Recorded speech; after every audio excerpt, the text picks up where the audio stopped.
Hello and welcome to another episode of the Roundtable. Today we're going to be talking about movement variability and specificity. So earlier on in the week, within our circle during our professional development, we were discussing about when is it time for us to veer away from this more specific powerlifting approach and try and build a base so that we can continue to develop more sustainably further. So I just wanted to explore this topic a bit more, go into like the implications of why we don't want to hang around being too hyper specific for too long. And I guess also the other end of things, like what happens if we don't utilize a more specific approach, right? So to kick things off, um, how would you guys try and find a healthy balance between movement variability and specificity? Dave, do you want to kick this off? Sure. So I guess there's a couple things that come into it. One is just going to be individual response. Where I've sometimes found that like if we run, say, like a high bar on a secondary squat day, some people it doesn't affect their primary day at all. So they can run the secondary high bar, they'll come in on their primary day, still feel really strong, still feel really good. And there's sort of like almost no implications, right? There's just a little bit less load on that high bar secondary day. But some people might need that little bit more load, that little bit more, I guess, challenging kind of movement if there's a little bit more intensity involved to actually make their primary day show up. So I think there's that kind of spectrum where sometimes if we veer away from that specificity, either the load might not be heavy enough or the practice component might make that primary low bar day just feel a little bit off, a little bit less strong. And there's that sort of implication that we have to sort of deal with sometimes. And sometimes that's fine. Like we don't always have to have our primary day going crazy. If we're thinking like more long term, especially if there's niggles around, it might be worthwhile, I guess in like coming to terms with the fact that we're not in a spot right now where we need to be pushing super, super hard and we don't need to be at our strongest right now. That's probably the biggest one. And then also just individual response. So some people can SBD all the time and feel fine. And then also I've got a bunch of like little lightweights that they just chew it up really. They don't seem to get too affected by the more hyper specific approach. That'd probably be my take generally. Yeah, I think I agree with you there, Dave, in terms of looking at like the stereotype of the lifter in terms of weight class, and using that when you're first initially building a program with someone from the beginning. So like typically, a lighter weight lifter will generally be able to handle more specific comp variations in terms of the comp lifts, but also intensity as well, in terms of them being able to handle the volume and intensity, but also requiring the practice of those comp specific lifts to feel confident and strong throughout their training week. And then also weighing up where they're at in their training too, whether they need a period of stepping away from those comp specific lifts to build more muscle, build more of a base, reduce a little bit of fatigue, or heading into a competition where the specificity is increased. Yeah. Touching on that, right? Like you've got beginners that can just chew up this hyper specific approach. I think it's because the absolute load that they're moving just isn't high enough to kind of elicit those negative kind of responses just yet. So everything that doing is like a positive response until it's not, right? So that I think when we were talking about like beginners, intermediates, advanced in another episode, I think that's one of the downfalls is like, I guess, muscle mass, right? Because they're still able to elicit this positive response from whatever they're doing. And if you utilize this hyper specific way where it's just the comp lifts, they're going to do really well up to a point and then it'll just fizzle out, similar to how advanced lifters just run through niggles and things like that. And you can no longer just add more volume and expect progress. I think that's another addition to it as well. Yeah.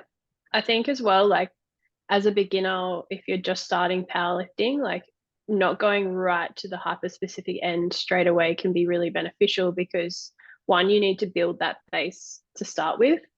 And you can kind of get away with doing less specificity for the gains that you're making. So rather than going straight to, 5 days benching. Like if you were previously only benching twice per week, you might still be able to get away with that twice per week and still make gains on that. And then you've actually got more room to be able to build into that specificity, I guess. Yeah, I think touching on that, like it'll lead into when do you feel like it's time to veer towards a more general and more variable approach versus hyper specific? So like we've got comp prep, which is a very clear example of, it's like you want to start getting more practiced in the skill of competing, so therefore you're going to be doing more of the competition style lifts. But for most people, like, is there ever a time when you kind of step off the gas of comp specificity and just remove the comp lifts altogether? Or how do you guys kind of see the spectrum of how far you take it out from comp lifts, no comp lifts, things like that? Yes, it depends on the athlete as well. Like if they're wanting to be super competitive, you're not going to go from like, 5 days benching 2-2. It's like, yeah, I guess it depends on the lift as well. Like for example, squat, you might be able to play around with it a little bit more, swapping in like a few variations here and there, whereas bench might stay pretty similar, like the microcycle, going into a comp prep versus out of comp prep. But I don't think we need to necessarily veer away completely from the comp lifts, obviously, because there is that practice component of it, which is important, from the beginner to more advanced level anyway, just to keep that, practice in there. So I think there's less, we don't need to veer away completely. It's kind of dependent on the individual as well. So yeah. I remember like just real quick, I think back in like over a Christmas period, it might have been after 2021 or maybe States or something. Anyway, over a Christmas period, Kelly and I like kind of went complete the variability approach with my program for like a block or two. I was doing like hack squat, cable flies, whatever else, like walking lunges, not much SBD at all. And I remember I came out of that period and I went back into, a slightly more specific block in terms of SBD. And I just remember like feeling so weak, so detrained. And the time it took to get used to comp lifts again wasn't worth the period I just spent away from them in terms of, the benefits of hypertrophy, reducing fatigue and all the rest. It was just like, it took too long to get back to feeling strong on squat, bench and deadlift, that the block I took moving away from it wasn't worth it. So I think on LJ's note there of like where you want to be in terms of how competitive you want to be, like if you do want to be competitive, I think it's important to have an element of practice of squat, bench, deadlift almost all year round. If you don't want to be competitive and you're comfortable having this period where, you might not feel as strong on SBD after a period of variable block, then that's okay too. But yeah, just from my experience, when we ran that, it just wasn't worth it. It took way too long to get back to feeling strong again. Yeah, I think it doesn't have to extend to just wanting to be competitive, right? Like if you want to make progress, at some point the SBD lifts will have to stay in year round. So I think my personal bias is like, regardless of where someone might be within their prep, whether it be like really far away from competition, just finished it, in the lead up to it, that primary day that I always prescribe is generally going to be the primary competition style lift in and of itself. And I think I start to veer away from being more specific on like the secondary, tertiary days where if the priority is to not create or risk this like overuse injury, right, or things like that, that's when we can start utilizing variations as well to start still trying to progress without digging into the well of being hyper specific. But I think year round, like LJ said, like you still need to maintain some sort of sport practice, right? Because touching upon that, like all these different sports have so many fitness qualities that you're trying to train. For example, like soccer or basketball, you've got like a plyometric element. agility, reaction time. The sport itself is different to like strength training, whereas powerlifting is almost like two very distinct qualities that gets trained year round, which is just hypertrophy and strength, right? So like, I think if you compare it to other sports, it you don't get as much of a risk because you're not training hard all the time. But with powerlifting, the sport is so similar, or strength training is just included in everyone's S&C development. But in powerlifting, it's just doubling down on that. So therefore, you have to be kind of careful to veer away from it for a period of time. Yeah. So let's push this to the limit, right? So where do you guys think there's a limit with having an approach that's too specific? So Sam touched on like completely removing specificity completely. Let's go the other way, and like, have you guys seen examples where it's like, if you're prescribed like 3 times comp style squatting, 5 times comp style benching, and then just twice a week deadlifting, have you guys ever seen implications or like just what might happen by pushing that too far? This is interesting. So I have one lifter right now who's on 3 times squat, 6 times bench, and actually 3 times deadlift. And he's actually performing really, really well right now. And we've been doing this for probably, I want to say like 2 or 3 months, roughly. And it was almost like the more we gave him, the better things got. So like when we added in an extra bench day, bench became more consistent and felt better. When we were running 2 deadlift days, one felt really good, one felt average. And then all it took was like 2 sets of 5 at like RP4, RP5 on one of his other days to make his second deadlift day really show up. So it's not actually like a ton of work, but it's super specific, high frequency. And it's not always hard. It was just more exposure, I guess. So his techniques improved a fair bit, especially on squat. And deadlift just looks a whole lot stronger because he's getting more out of 2 days.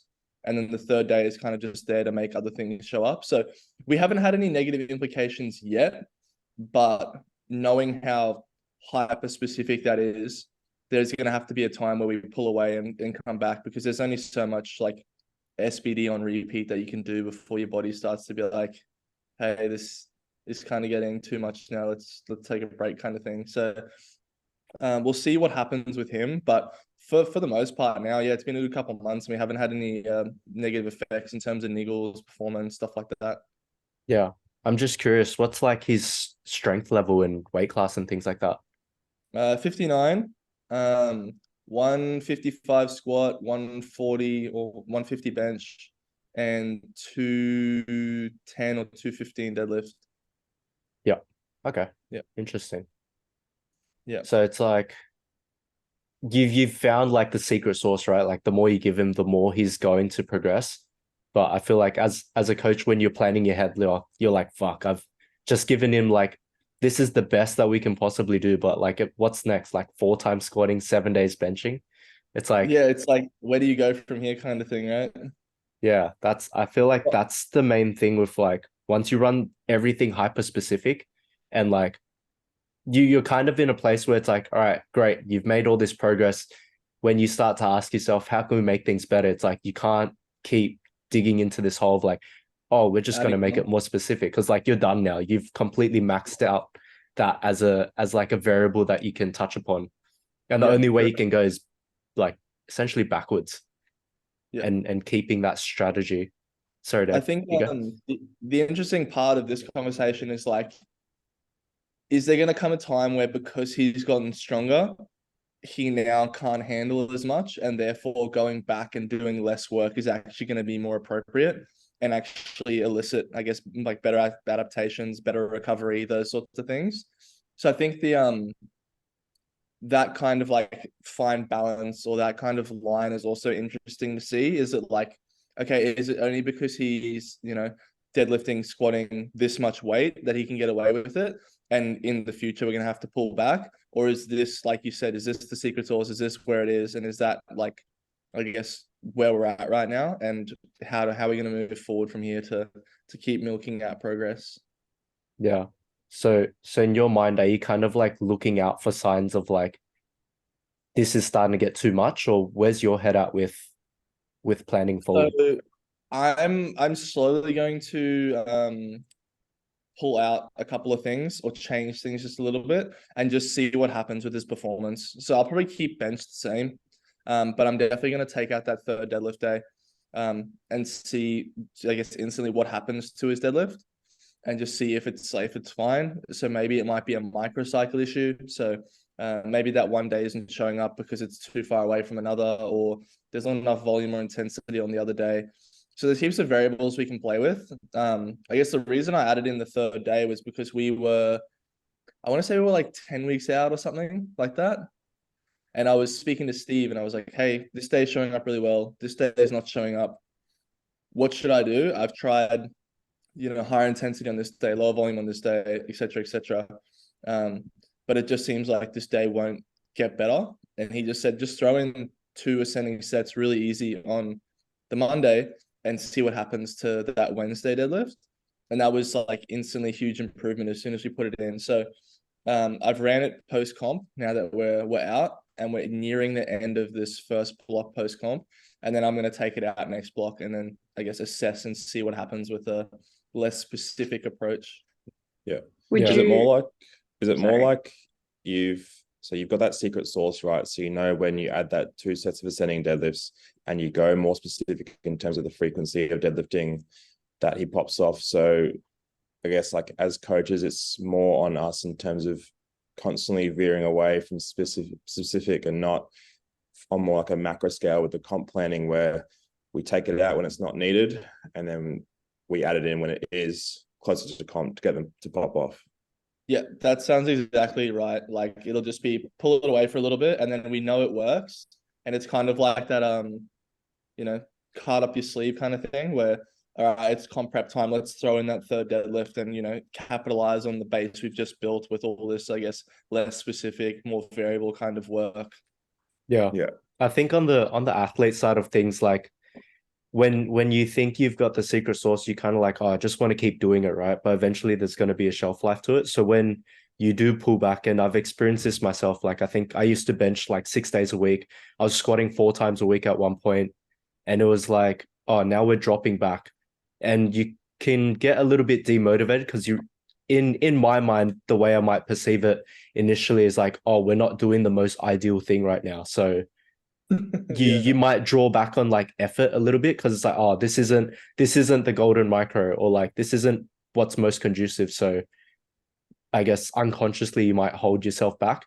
But I think it's very important, like understanding that because you're pulling back, there's more emphasis on needing to get quality work in with less, if that makes sense. Because then if you don't build this baseline, when you do put that extra day back in or whatever, yes, you're going to start seeing gains again. But the issue is you haven't built up a significant baseline for it to be any different back when you had it in the first place, if that makes sense. So that's where I think.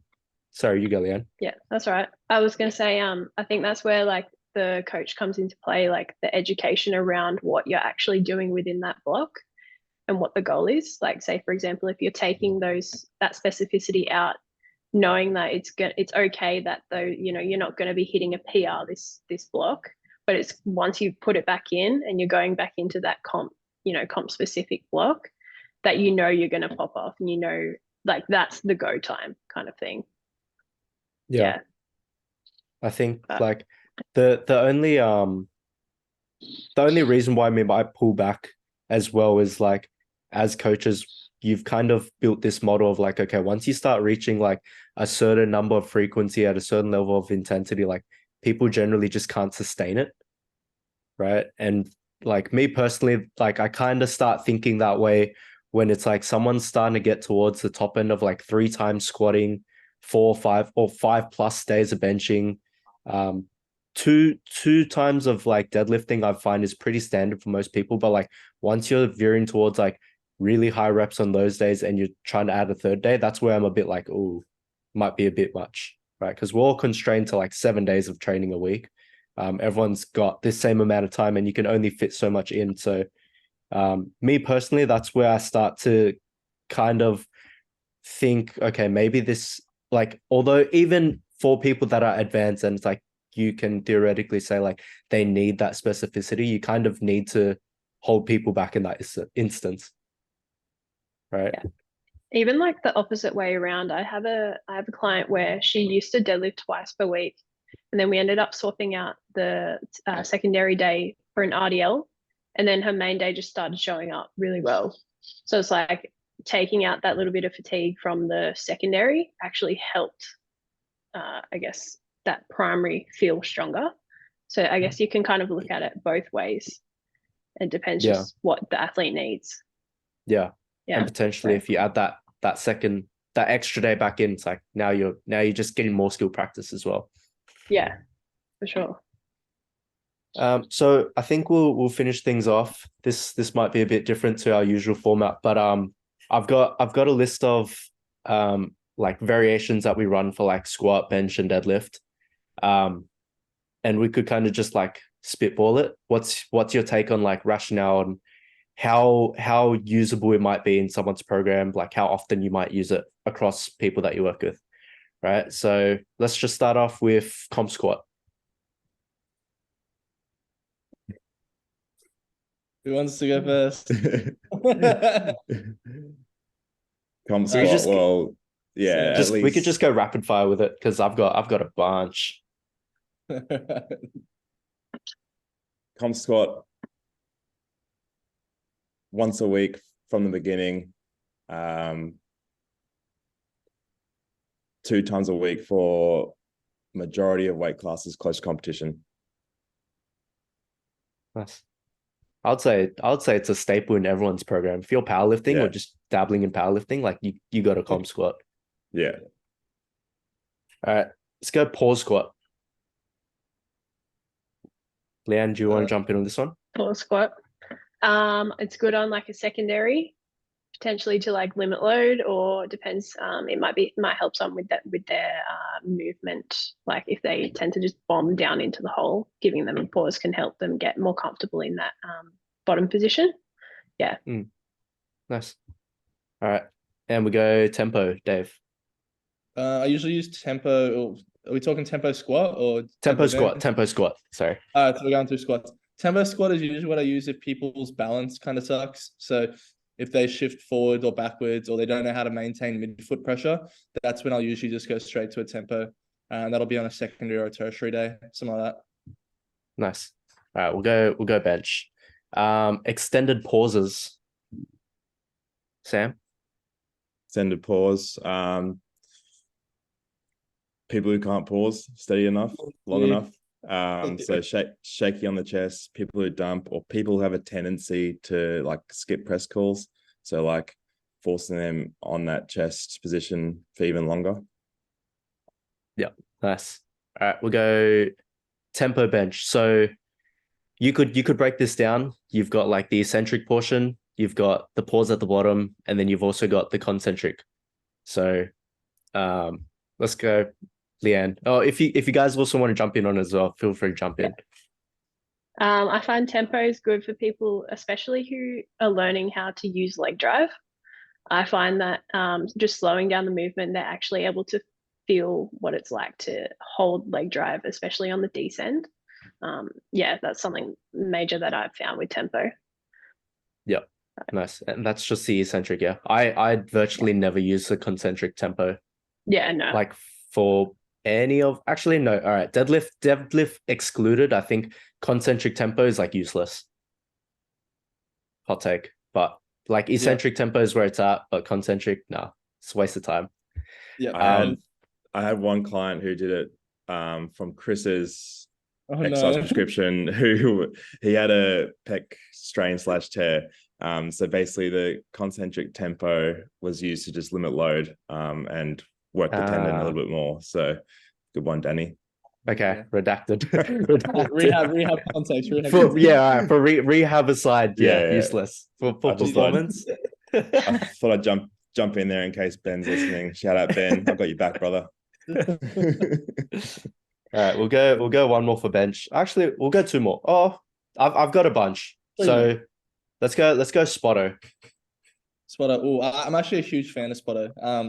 So similar to, I guess it's a combination of like tempo and what Sam said about the long pause as well. So if people are shaky on the chest, they don't like pausing, and they need better control at that really bottom portion, they can't rely on just resting the bar into their chest, and they have to actually hold position really well and maintain tension. You can't really lose leg drive either if you're doing a hard Spotto, because otherwise it's just a really, really hard movement. So I think it does a really good job of teaching control on the chest, pauses, using leg drive, those sorts of things. I've also used it once before in the context of like someone was getting like a really weird sensation in their pec right on the chest. And so just putting in a Spotto where it's just above that just negated that sensation as well, just for a little bit less irritation in the program too. Yeah, I like adding that for people that feel that sense of like pain at the bottom. It's like if you're just going to cut ROM, Spotto is also really good. Yeah. Touch and go. So I did touch and go on the weekend, just messing around. And it was hard. Like it was actually hard to control the bar. Not even, well, it was hard to control and touch and go at the same time. I actually, to be honest, don't program it for many clients, but after I went through that on the weekend, I can see it as a valuable tool to like get solid pressing volume in without having to worry about comp pausing and just getting work in. Yeah, I agree on that front. For like loadability purposes, like once you get the hang of it and like have a sense of control, taking out that pause like helps with loadability, in my opinion. So like for a lot of female lifters where I want to like put in a lot of volume without adding more sets, I think touch and go is like a really good staple. I like putting in touch and go. It can even just like help with control to the chest, because you have to like keep that soft touch, which is something that I use it for. That's what I felt.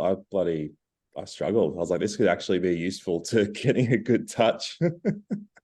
Yeah, I've done it a bunch of times with high rep stuff. So like if someone's doing sets of 6, 7, 8, even 9 or whatever, I'll sometimes just prescribe like first rep paused and then the rest of touch and go. So you still get that sort of practice of like the first rep, this first kind of single is comp, and then the rest is just like, all right, now it's time to just like output and get some solid work done and, you know, try and push for some high rep PRs and things like that. So I kind of like touch and go, even though I don't prescribe it like very frequently at all, but I think it's decent. Damn, I might try that first rep comp and then the rest touch and go. Yeah, it's actually quite nice. I like it. Yeah.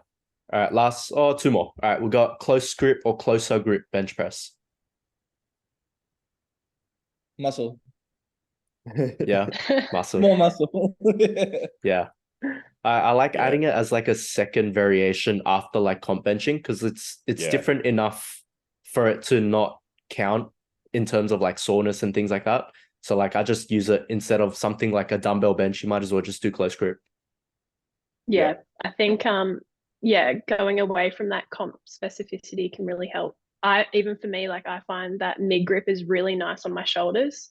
So just using it as a variation to still get that barbell work in without the same kind of low going through the shoulders. And last one for bench, we'll go Larsen press. Yeah, same kind of thing. I use Larsen as like a variation after comp benching.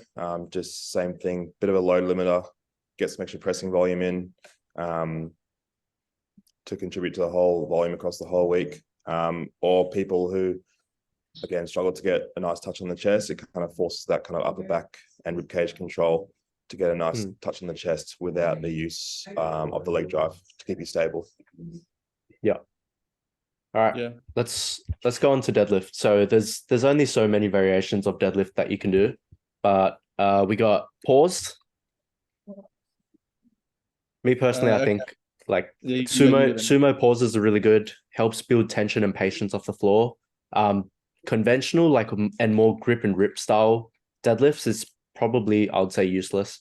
You're not really maintaining as much position. Or you could also argue at the same time people that do grip and rip might benefit more from pause because you're teaching them technique. So it really depends like what they're trying to utilize. If you're trying to go more all into that grip and rip and just maintain that as your style of deadlifting, then probably not the best. But if you are trying to improve and be more technically proficient, pause might be a way to go.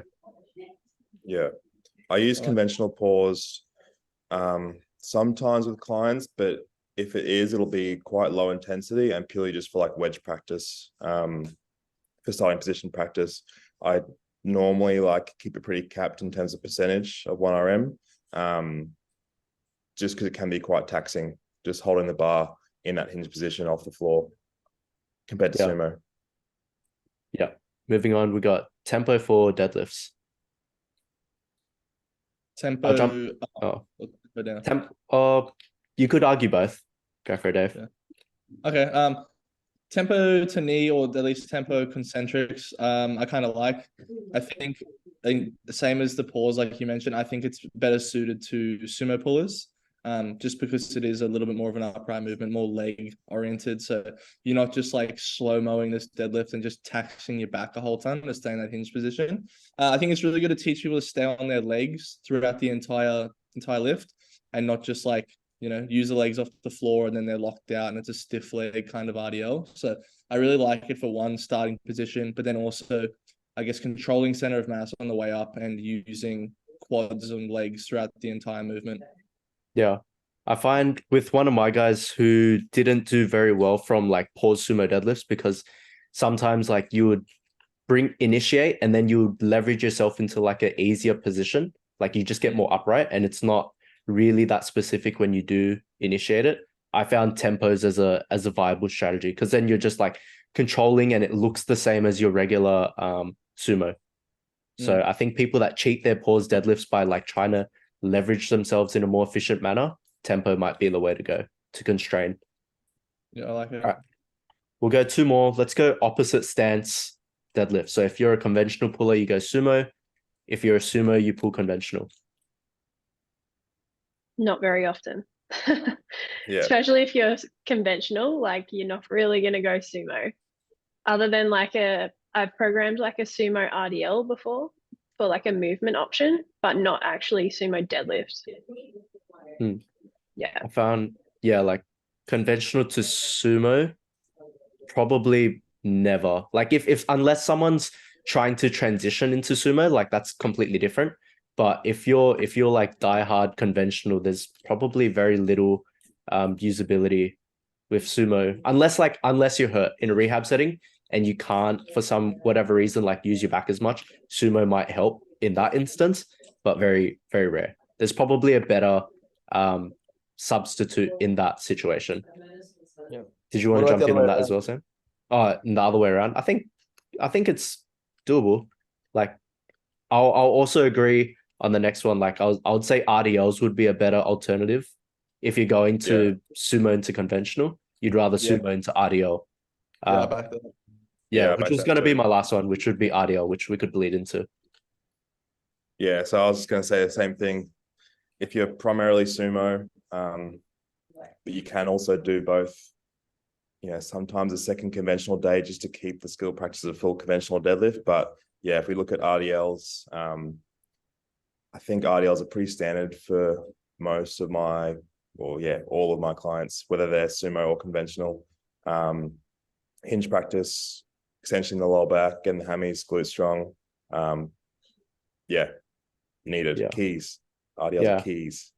I agree. It's almost like a pseudo third day of deadlifting, right? Like I like giving RDLs to people, whether you're sumo conventional. It's just like Sam said, hinge practice. It's good. I rate I actually highly rate RDLs in a program, powerlifting program. Very good.